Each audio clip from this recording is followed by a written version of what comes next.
बिस्मिल्लाहिर्रहमानिर्रहीम अस्सलाम वालेकुम। आज मैं आपको एक ड्रिंक की रेसिपी देती हूँ क्योंकि मैंगो का भी सीज़न शुरू हो चुका है और रिक्वेस्ट मुझे बहुत ज़्यादा है ड्रिंक्स की। तो अब मैं आपको देती हूँ जो ड्रिंक, उसका नाम है मैंगो टैंगो स्मूदी।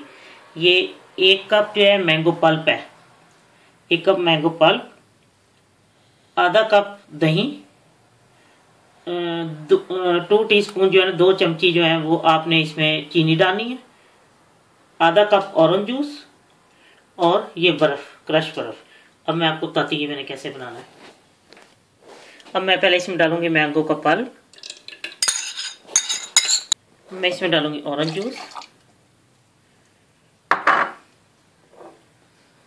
दही, अब 2 जो है वो चमची चीनी।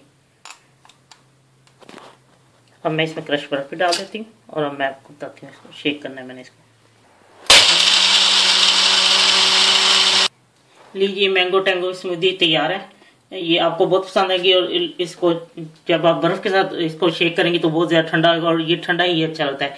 और मैंने गिलास में कोई आप सुरख रंग का शरबत ले लें, जो भी मर्जी सिरप हो, जो ये शरबत होता है रूह-अफ़ज़ा या जो भी आपके सुरख, उसको गिलास में डाल के तो उसको मैंने घुमा दिया था साथ तरफ और फिर मैं इसको डीप फ्रीजर में कुछ देर के रख दिया था 15 मिनट के लिए। ये ठहर गया था सब डिजाइन सा। और ये आप इस तरह आप इसको गिलास को खूबसूरती से करके तो कर सकते हैं। इंशाल्लाह आपको बहुत पसंद आएगा। प्लीज़ अपने कमेंट्स देना ना भूलें और सब्सक्राइब करना ना भूलें। अल्लाह हाफिज़।